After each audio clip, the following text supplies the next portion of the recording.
is preferred in all the electronic devices, including the IC technology.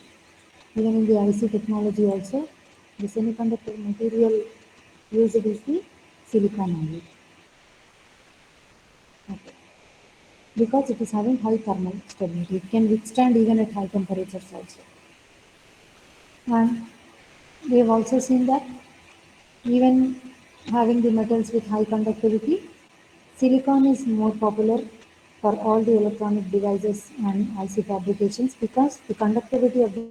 is high. Yes, is it audible? Yes, madam. Because there was a internet got disconnected for a fraction of seconds, so that's why I'm asking. Okay. So because of all this, the semiconductors have popular for fabricating the ICs and as well as in all electronic technology, it uses silicon. So there are two types of semiconductors. We are studying in our syllabus, we have only elementary semiconductors. As I said, there are semiconductors, two types, elementary and compounded. Elementary and compound semiconductors. So elementary means the semiconductor, the atoms present in the semiconductors are of same type, either silicon or germanium. Whereas here, the compounded. So atoms present in the crystal lattice, they are not of same type, all are of not same type. They are combination of the third group and fifth group elements. So gallium arsenide, the famous, very famous compounded semiconductor is the gallium arsenide. Okay, so in most of the defense applications, this compounded semiconductor material is used. So this is combining the third and fifth group elements. Adding different group of elements will result into the compounded. In our syllabus, we have only the elementary semiconductor, and that too, it is silicon only. It is only silicon. That is why the first topic is intrinsic and extrinsic silicon. It is given intrinsic and extrinsic silicon, not the germanium. Here you can see the energy band diagrams in intrinsic and extrinsic silicon.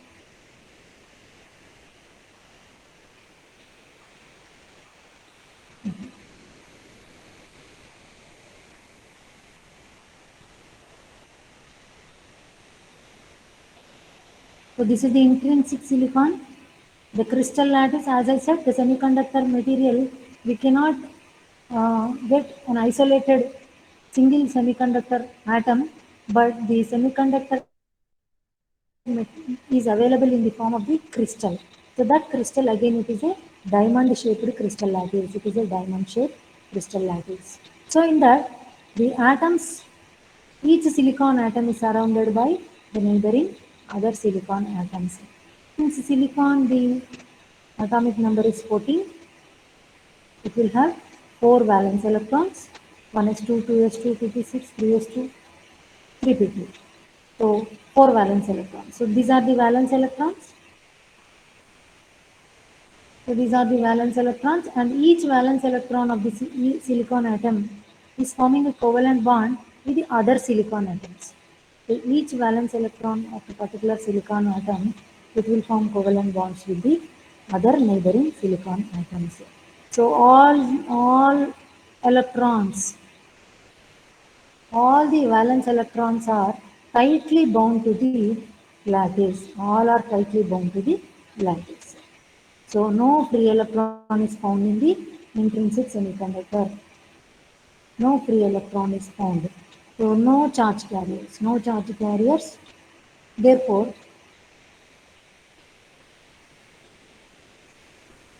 at there is at 0 degree Kelvin, we can say that it is almost acting like an insulator. It is almost acting like an insulator.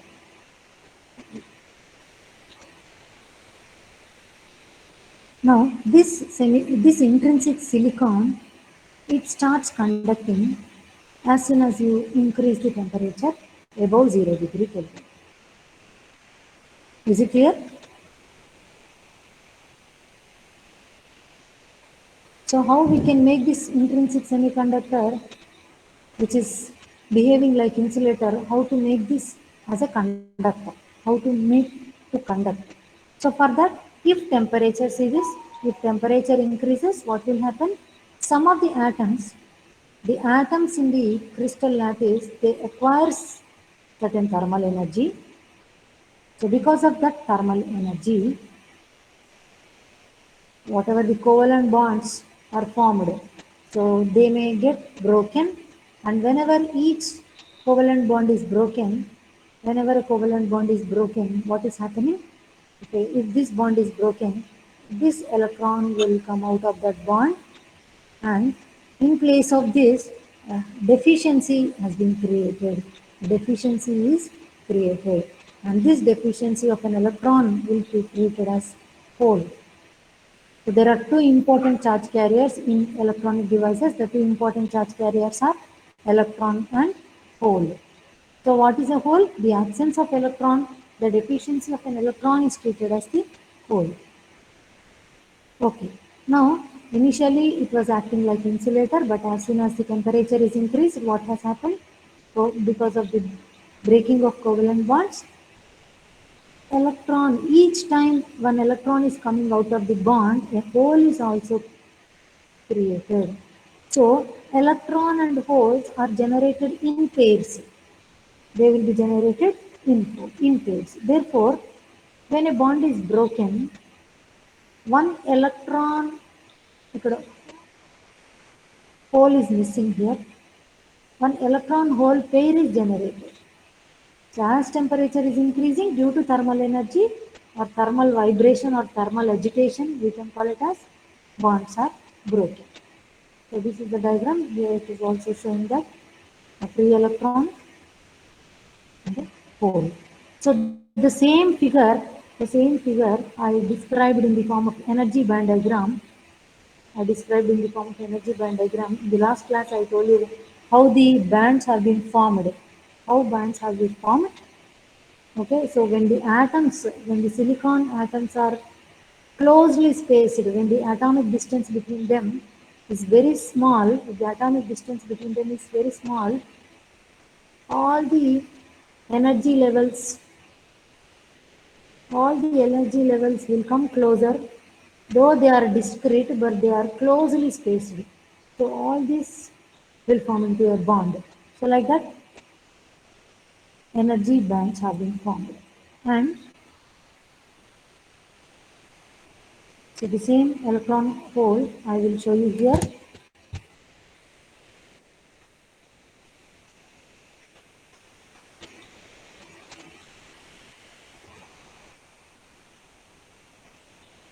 So this software was not working yesterday.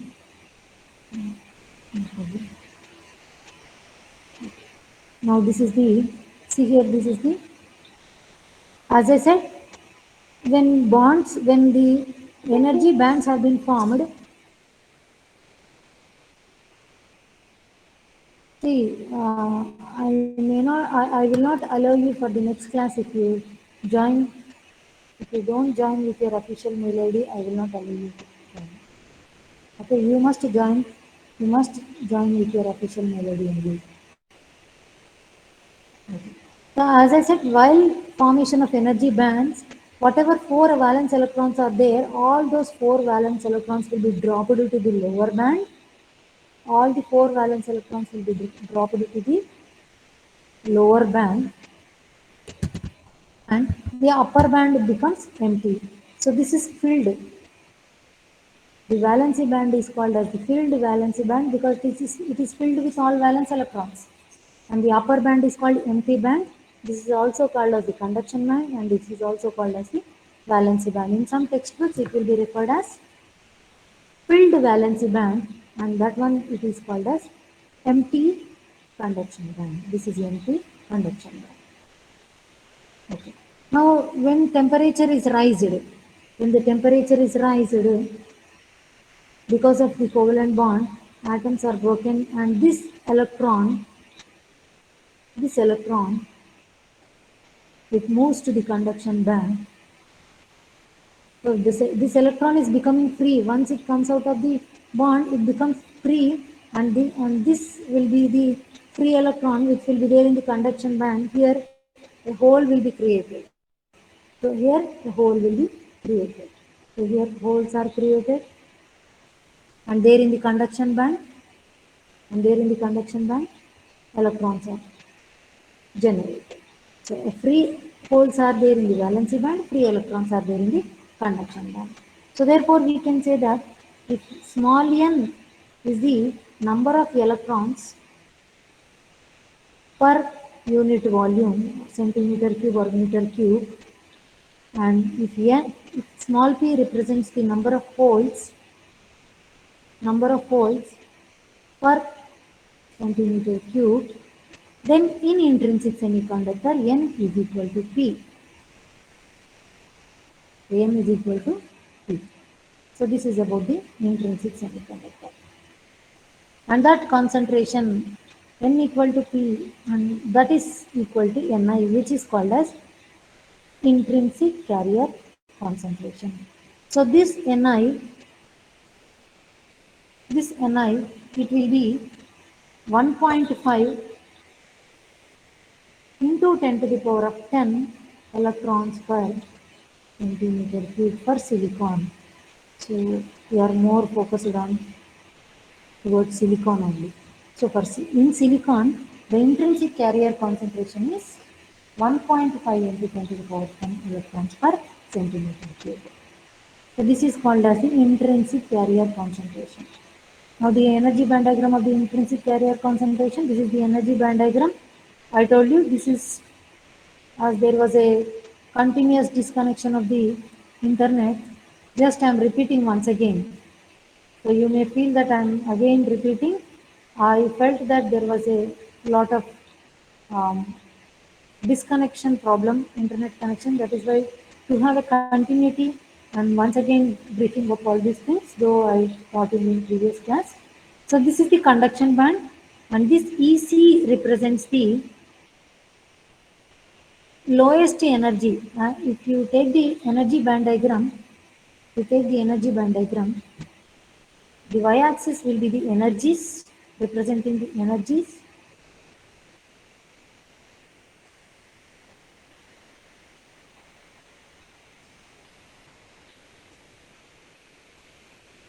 So this is energies. Now, you look at here, this EC represents the minimum energy of the conduction band, because conduction band is starting from this value and it is extended. So we cannot say the maximum value. And valency band, if you take, we know that this we can take it as the minimum, and this we can take it as the maximum. So EV is the maximum energy of the conduction band.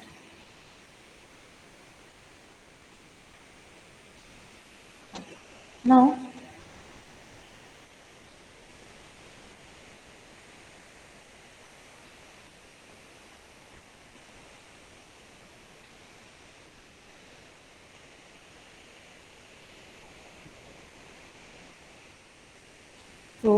I will refer what is this potential energy and kinetic energy wherever I have to refer these energies. But now I am not going to discuss anything about the potential and kinetic energy. I will discuss later. So Fermi derived distribution. What is this Fermi derived distribution? Why suddenly we need to go for the Fermi derived distribution? Means here there is a principle you all know very well. You have studied in the physics, that Heisenberg uncertainty principle. Can anyone tell what is that Heisenberg's uncertainty principle? Yes? Any okay, good remembrance? Can anyone? We cannot tell the position and momentum of the electron at a Simultaneously, side. right? So Yes, there is an uncertainty, very good. So there is an uncertainty. Therefore, in the semiconductors, even a semiconductor can also be treated as a particle like. Okay, so the position of the electron cannot be determined accurately. Okay, that is why everywhere we will be talking about the probability of finding an electron. Okay, so based on that Heisenberg principle, this notation has come into picture, that probability. Everywhere, probability. So the probability that uh, the energy band diagram will be like this, right? The probability that an electron can occupy this particular energy level, having the energy of that particular level is E. Probability that an electron occupies an energy level E is given by this distribution. So f of E is 1 by 1 plus E of E minus E f by kT. So wherever we want to find the probability, then that energy will be substituted here. Okay. So this is the distribution, and here this EF represents the Fermi level. This EF represents the Fermi level. Fermi level is again some energy level, and the significance of this Fermi level is that, what is Fermi level? What is the significance of the Fermi level? Suppose if you substitute E equal to EF, you substitute E equal to EF in this equation, then the probability is going to become half. The probability is going to become half. So the probability that an electron can occupy this particular state is half. It means the probability that an electron can occupy this state is same as the probability that a hole also can occupy this. So that is why this is half. Now, in intrinsic semiconductor,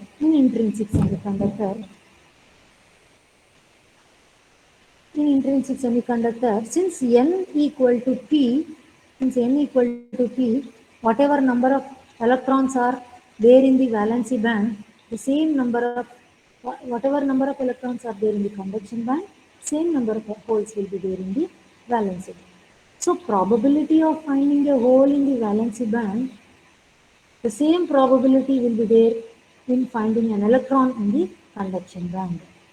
Hence, since the number of electrons and number of holes are equal, the Fermi level lies in the middle of the band gap. It lies in the middle of the band gap. So therefore, in the energy band diagram, we will mention that this is the Fermi level EF, the Fermi level. This is the energy band diagram of the intrinsic semiconductor, where Fermi level lies exactly in the middle.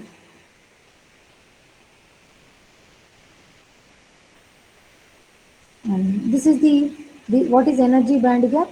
The difference between the conduction band energy EC minus valence band energy EV is called the energy band gap.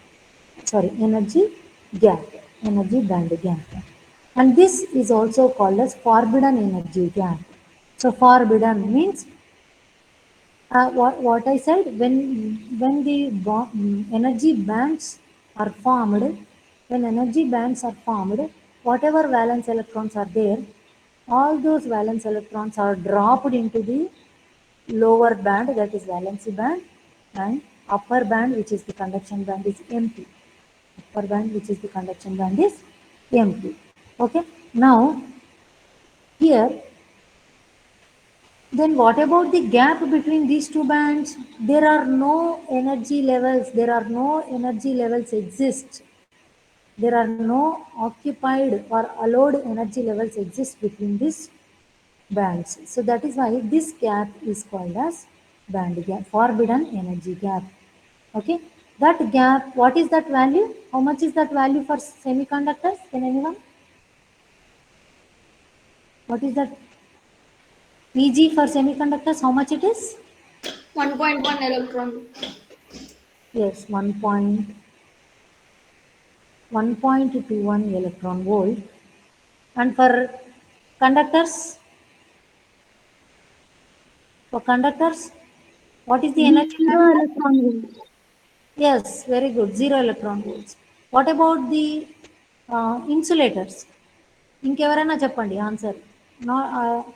Not from the same person. Insulator. How much is the energy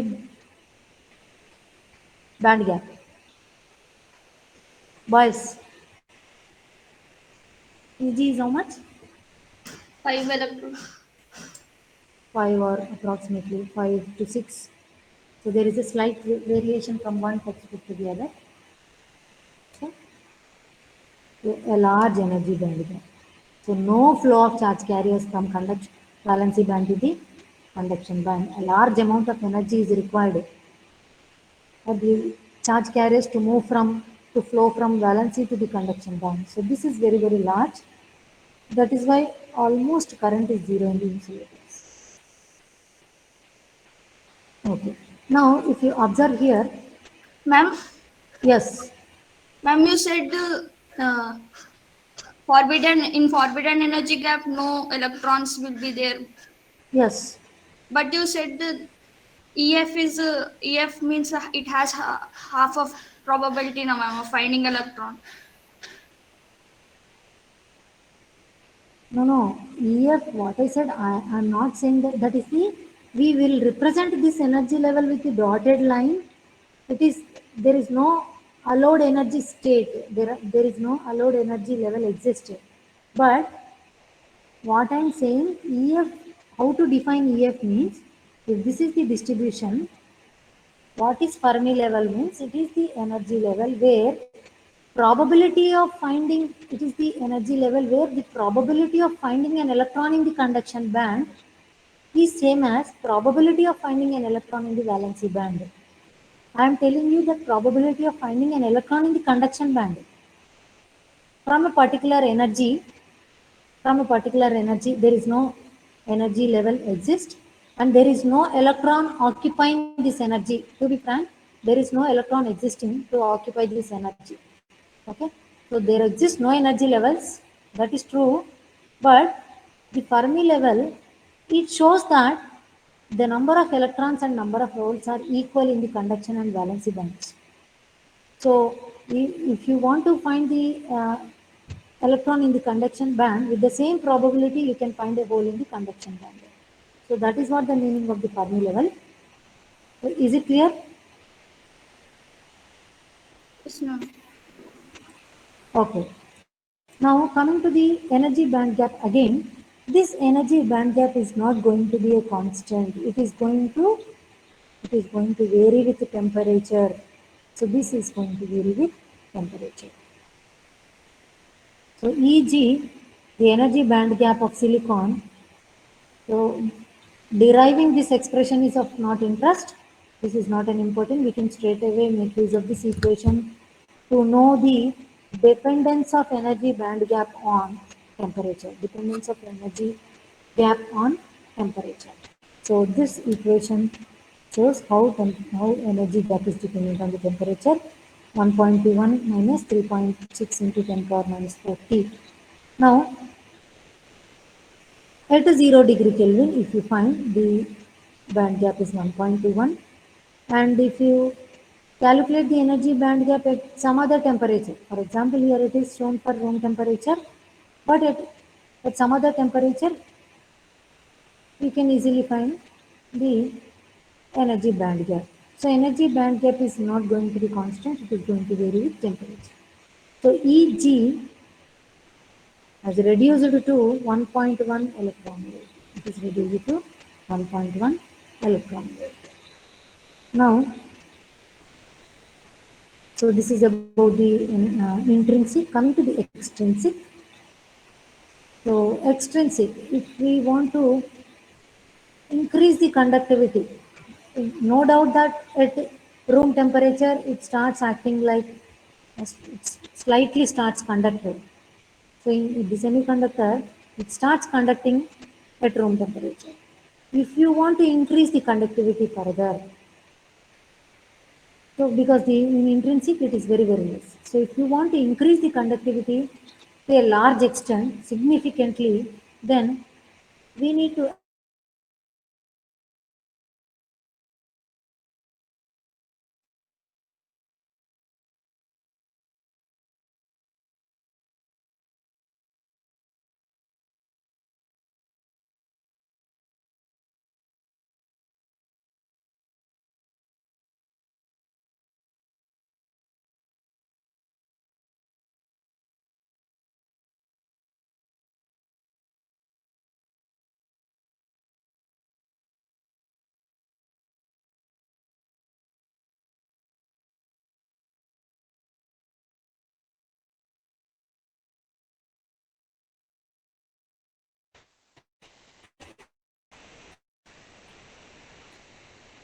the impurity atoms to the So here we have taken a fifth group element which have 5 valence electrons.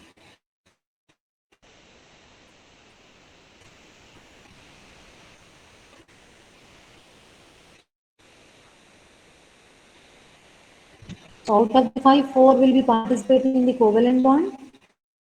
So when you add the impurity atoms to the pure semiconductor, some of the silicon atoms will be replaced with these fifth group atoms. Some of the silicon atoms are replaced with fifth group atoms. So out of the 4, 5, 4 will be participating in the covalent bonds and 1 will be left free.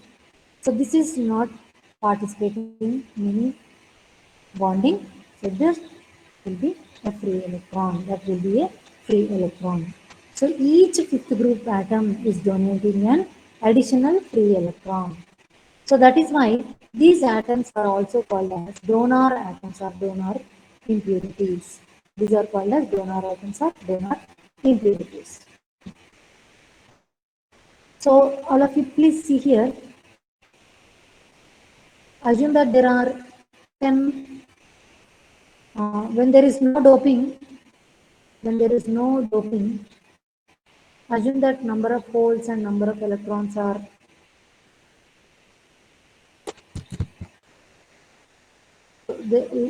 I'm taking a small number for the illustration.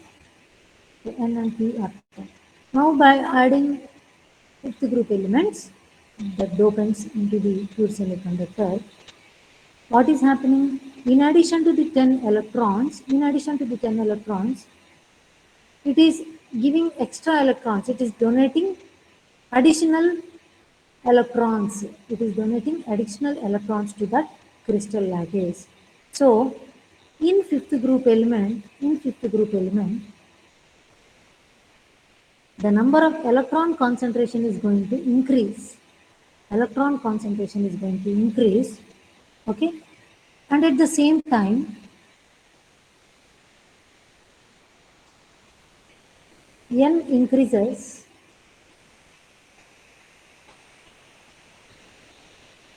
and P decreases. Whole concentration decreases. Suppose N equal to P equal to Ni, intrinsic concentration 100 అనుకోండి, for example.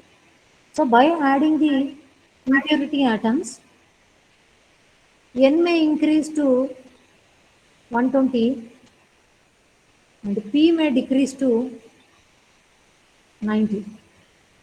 Can anyone answer? Can anyone guess?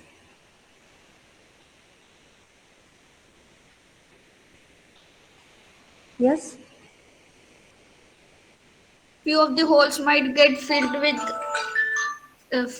the extra free electrons. Yes.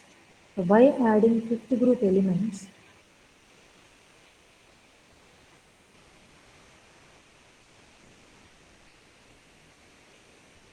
so by adding fifth group elements, the total number of electron concentration will increase, and at the same time the whole concentration decrease, because in semiconductor this topic is there in the we will discuss in the later classes, but the generation and recombination is a continuous process. Generation and recombination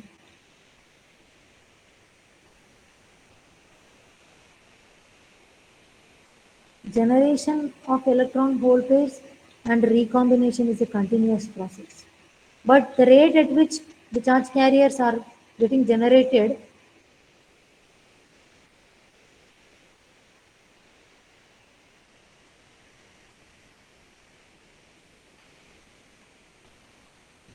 is not same as the rate at which they are getting recombined. Only at the steady state, when t is tending to infinity, at that time generation and recombination, whatever number of charge carriers are getting generated, those many will be recombined at steady state. But here, since generation and recombination is a continuous process, so out of the whatever the number of electrons that fifth group atoms are giving extra electrons, some of them, suppose 30 are generated, I think 30 are added, additional electrons donated by, suppose 30 are additional electrons donated by fifth group elements.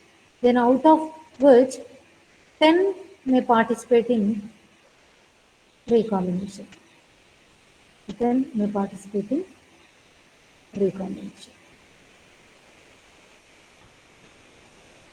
So that is why by adding fifth group elements, number of electrons will increase and number of holes will decrease. So here, since number of electrons is much greater than the hole concentration, this type of semiconductor we are call it as N-type semiconductor, because N-type semiconductor and electrons are more compared with holes. So therefore, electrons are called majority charge carriers. Electrons are called, so whatever the terminology we are following, this is applicable for all the units of electronic devices. So this is the semiconductor physics, electron on holes, carrier concentrations, transport of charge carriers. All these concepts are applicable to the transistor and as well as FET, all the transistors and diodes. The majority charge carriers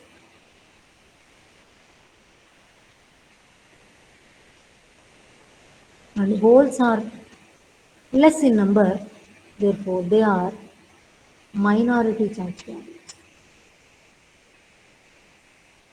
So this is minority.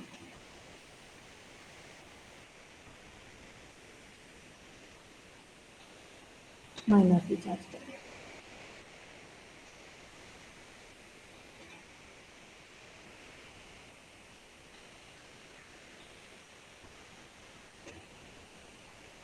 Okay.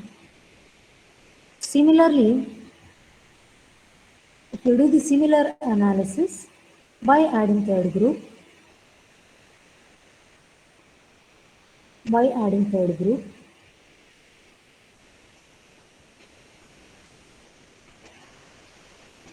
by adding third group elements, what will happen? I will show you here instead of drawing and wasting time.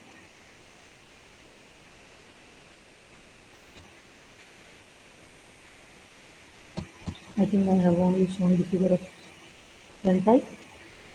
The third, okay, here it is written.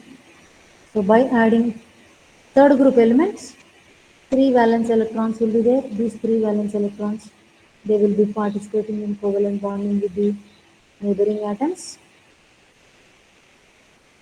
participating covalent bonds of the neighboring atoms, and there is an incomplete bond. There is an incomplete bond. And there is a need of an electron. So there is a need of an electron. Okay. So this deficiency is taken as whole. This deficiency is taken as whole. Now, therefore, whenever a third group atoms are added, whenever third group atoms are added, a hole is generated. A hole is generated. A hole is generated. So otherwise, each third group atom will give you one hole.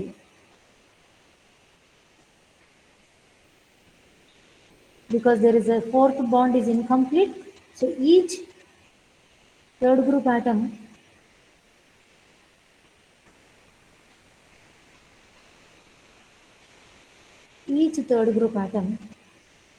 gives a hole. Gives a hole. And these third group atoms, they are called as acceptor atoms because they are ready to accept the electron to form the bond. They are, they are in need of electron. So they are ready to accept the electrons. Therefore, these third group elements are also called as acceptor atoms or acceptor impurities. They are called as acceptor atoms or acceptor impurities. So each atom is giving one extra hole. Okay. Already there are electrons and holes when there was no doping. And in addition to that, by doping, holes, number of holes will increase. So due to generation and recombination, okay, some of the holes will recombine with the electrons. Therefore, some of the holes will recombine with the electrons. Therefore, adding fourth group elements not only increases the hole concentration, but it also decreases, electron concentration. It also decreases the electron concentration.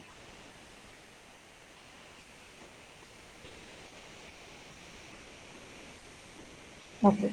Now, suppose let us assume this is the, we will take it as,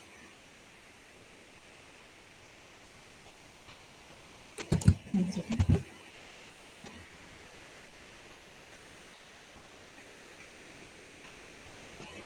Correct.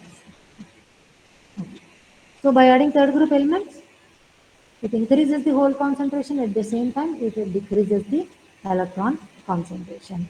So therefore, which charge carriers are more in number? Which charge carriers are majority charge carriers?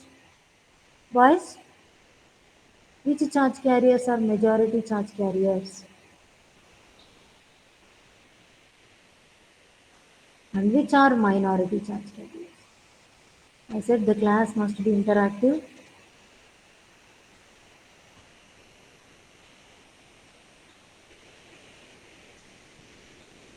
Are you there? Is my voice audible? Hmm. Yes, ma'am. Yes. Then which charge carriers are majority? Which charge Holes. carriers are more? Which are more here? Holes. Holes. So holes are more and electrons are less. So therefore, this type of extrinsic semiconductor is called as p-type semiconductor. So very, very important, what is p-type, what is n-type, which charge carriers are majority, which are minority. These details are, you should remember throughout this subject, majority and minority. So this becomes the p-type semiconductor. Now, let us take the same p-type semiconductor. In p-type semiconductor, let us assume the NP represents the electron concentration in the p-type material, and whole concentration in the p-type material. Okay. So just now I said this will be more and this will be less. So this will be more and this is less. But the product of these two, it is always same as N into P, which is Ni square. I told you the electron concentration and hole concentration are same in the intrinsic semiconductor, and this that can be represented as Ni. So Ni square. So though it is N type or P type, but the product of hole and electron concentration is always same. It is always same as Ni square. So this is called the important equation which will be used in most of the problem solving. This is called mass action law. So I will show you the proof. That proof is not required for you, but I will show you how. So this is mass action law. Product of N and P is a constant, whether it is a P type or N type. So whether it is P is more or N is more, and overall product must be constant, and that too it is equal to square of the intrinsic concentration. In N-type also this is applicable, ma'am. Yes, in This law in N-type semiconductor. yes, it is applicable for N type or P type. That is why instead of adding this subscript, I am writing it as the general equation of mass action law is N into P equal to Ni square. So the notation is different. So if these are the electron and hole concentrations in the p-type material, Ni square. If you want to represent for the p-type n-type material, so this is applicable for electron n-type as well as p-type. So this n represents n-type and this represents the p-type.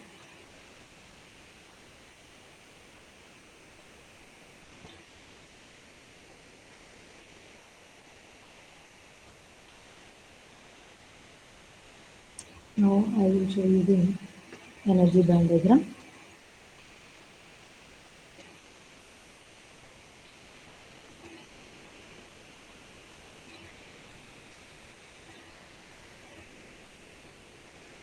So the conduction band and valency band. Okay. Now the Fermi level for the n-type semiconductor, the Fermi level will be close to the conduction band. 1 second. Second.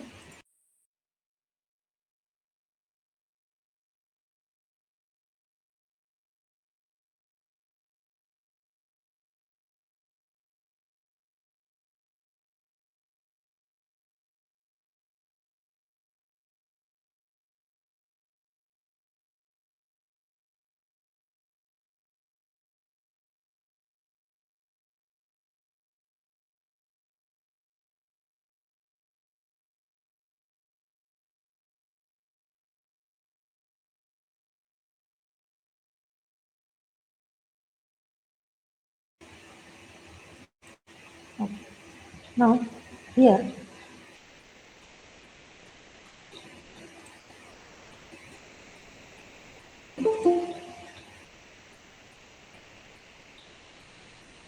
it admit itinerary.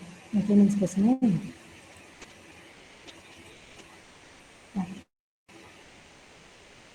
So if you take the energy band diagram,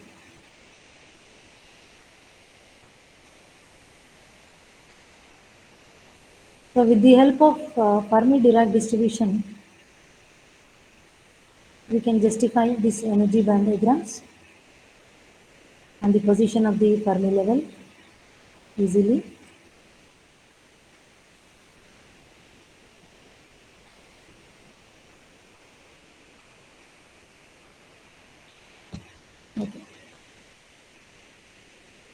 Now, as I said, all of you see here, as I said,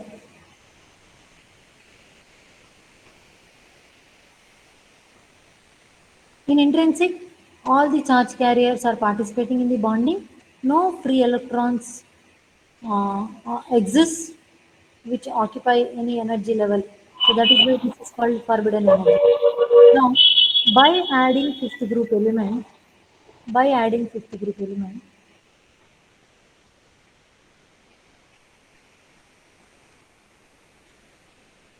fifth group element is giving extra electron. So if you assume the crystal lattice, if you assume the crystal lattice, you can find some of the free electrons which are not participated in the bonding. So therefore, now how I will draw this? Now, by adding a fifth group element, by adding a fifth group element into the crystal lattice, which replaces some of the silicon atoms, then a new energy level is introduced in the a new energy level is introduced just below the conduction band. It is introduced just below the conduction band, and that energy level is denoted with ED, where ED is the donor energy level, where ED is the donor energy level, donor energy level. Now, at 0 degree Kelvin, so electrons will be there in this energy level. There are electrons which exist at this energy level because they are all not in the conduction band, they are not in the conduction band, but they are bound to the donor atoms. So each donor atom is giving one electron, right? So that electrons are present at the donor energy level at 0 degree Kelvin. Electrons occupies ED. So electrons are there in the donor energy level, but at room temperature, again due to thermal energy, these electrons will move to the conduction band. These electrons will move to the conduction band and becomes free for conduction.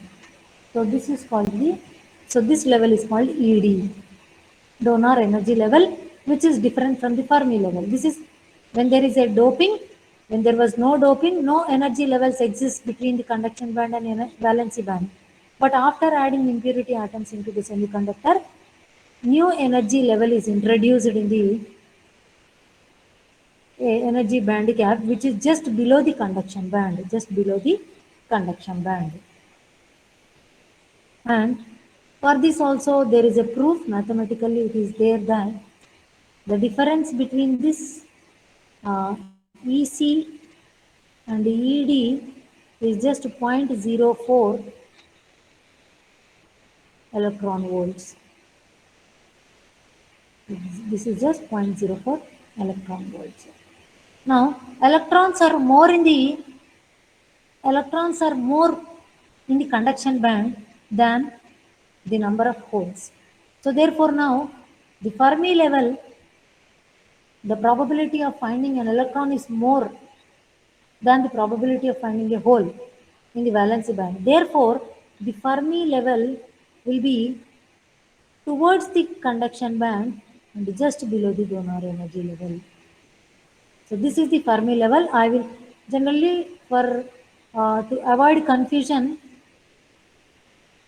in the exam, if it is asked to draw the energy band diagram of the, if it is asked to draw the energy band diagram of the extrinsic semiconductor, then don't indicate the donor energy level, but you simply indicate the EF. So just simply indicate the EF. So this is what you need to write there in the exam. If it is asked to draw the energy band diagrams of the N-type silicon or P-type or extrinsic silicon.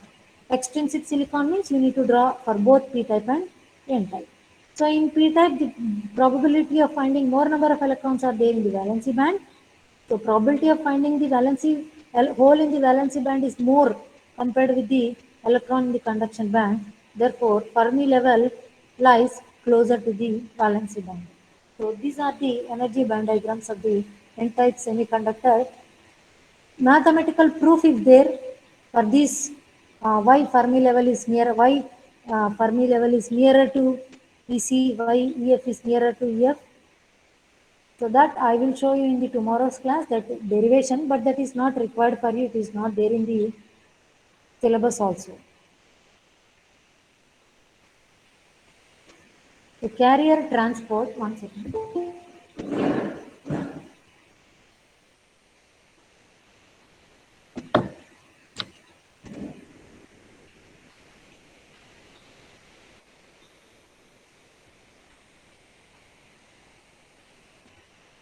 So the next topic is carrier transport. What is carrier transport?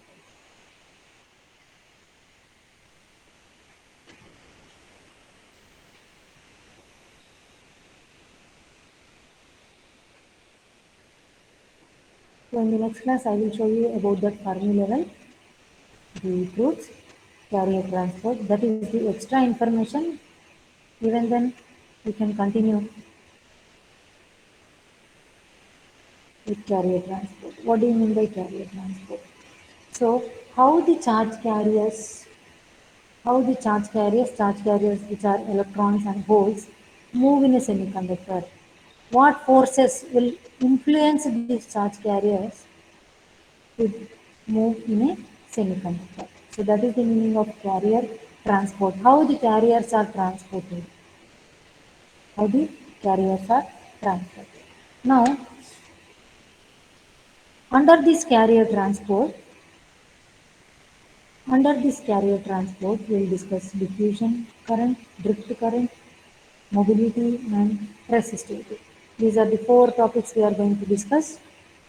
In the tomorrow's class, we will discuss the carrier transport and again carrier generation and recombination. So till here we are going to complete tomorrow.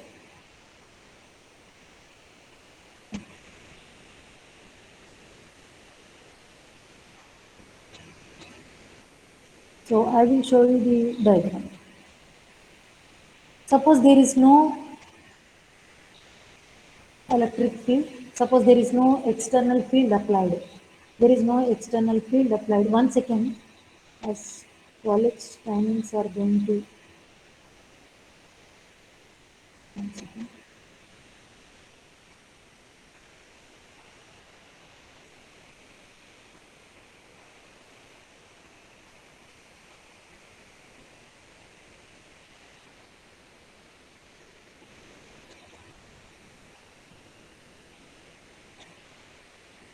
Okay. So assume that there is a semiconductor material. It could be P-type or N-type or intrinsic, anything. So these topics, whatever we are discussing here, so the topics, whatever we are discussing here, these are applicable to all the both type of intrinsic and extrinsic semiconductors. Okay. Now, assume that there is no field, there is no electric field, there is no external field applied to that semiconductor. Now, under that case, the charge carriers will have a tendency to move in a random fashion. So they won't follow a particular path. If you take a electron, it may move like this, so like this. So there is no particular path to be followed by that charge carriers. So what I mean to say is that when there is no external electric field applied, then the charge carriers will move in a random manner. So what is making them to move? From where they are getting the energy for that movement means, again, at room temperature, at room temperature, sorry, not 0 degree. So at room temperature, charge carriers will acquire certain thermal energy. Okay, so because of that, they will acquire certain thermal velocity. They will acquire certain thermal velocity. So VTH, charge carriers will acquire certain thermal velocity corresponding to the thermal energy of the surrounding temperature.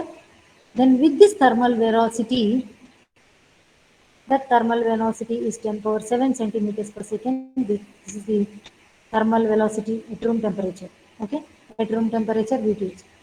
So with this velocity, they will move in a random. They will be randomly moving in the material, and the net displacement of the charge carriers is zero. So they they move in a random manner.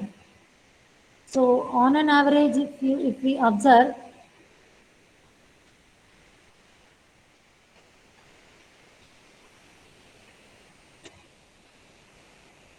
so number of charge carriers over a long duration of time, the number of charge carriers flowing one direction passing through a unit area will be same as the number of charge carriers crossing that area, same. So both will be same. Therefore, during this random motion, the total displacement of the charge will be zero. Therefore, no flow of current. No flow of current. And for each and every statement, there is a mathematical proof. But not all mathematical proofs are dealt in the syllabus. Only very few we need to discuss. So few we will be directly taking the statements, okay, and few we need to derive mathematically. We need to prove them mathematically. Okay. Now, suppose that there is an external electric field is applied. External electric field is applied, and the units of electric field are volts per meter or volts per centimeter. Units are again very important. Volts per centimeter or volts per meter. External electric field is applied. Okay. So then, because of this external electric field, the charge carriers will experience certain force.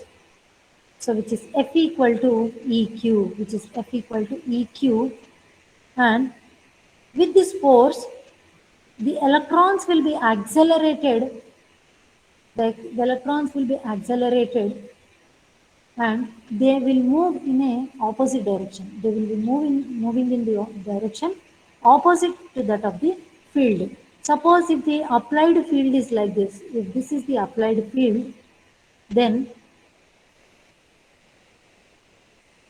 F equal to EQ, F equal to E into the charge of the electron is negative, right? So always the direction of movement of electrons will be opposite to the direction of the applied field. Okay? So because of the negative charge of the electron, the direction of the applied field, the electrons will be moving in the opposite direction to that of the applied field. Okay? Now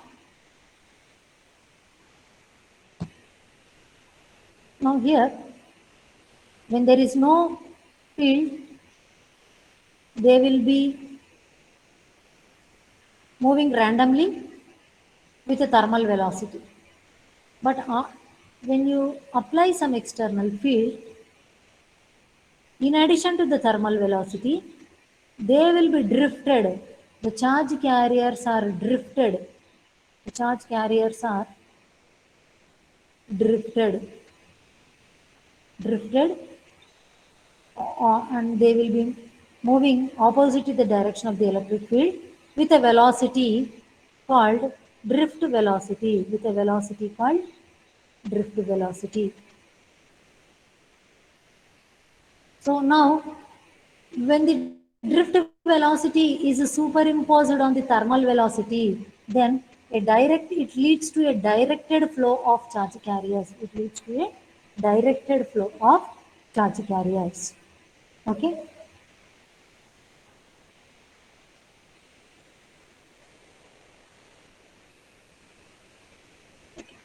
So see here it is 0, and when there is an external field, all of you see here, electron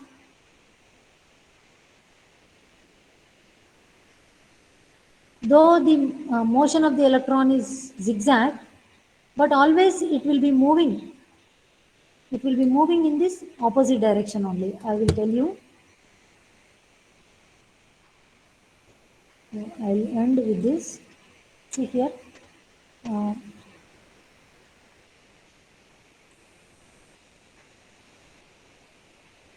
so electron, when there is no electric field, electron will randomly move in this direction. There will be an atom. It will collide with that atom because of the, and after that, it will get deflected to the other side. Here it will collide with the other atom. It will get deflected to the other side. So like that, it will be random due to the collisions among the atoms, due to the thermal energy. But here, electron will be moving in this direction. Once it collides, it will be deflected, and once it collides, again it will get deflected. But finally, if you observe, this will be, even after collisions, this will be moving in this direction only. There is no comeback. Okay, so this is the directed flow of electrons or holes under the influence of the external electric field. And the velocity with which these are drifted opposite to the direction of the electric field is called the drift velocity. And this drift velocity is proportional to the applied electric field. And this proportionality constant, we call it as the mobility. And V into V by E. So meters per second, velocity, and electric field volts per meter. So mu is meter square per second volt. So these are the units of mobility. So how this mobility, on what parameters this mobility is dependent? So mobility depends on temperature as well as concentration of the impurity atoms. So this, the effect of temperature and carrier concentration on mobility, that we will discuss in the tomorrow's class. Class CR, please send me the attendance, today's attendance. Okay, Okay, madam. so this is all about today's class. We'll Madam, upload continue. this notes in Google Classroom. Okay, ma, I'll upload. Madam. Yes, yes. Okay. I will send you. Okay. I will send you, madam, after this. Okay, okay. Well, once I reach home, I'll try to send it at the earliest. Okay. So we'll continue in the next class. Tomorrow we'll complete the carrier transport and the generation and recombination. Thank you. You can leave the class now.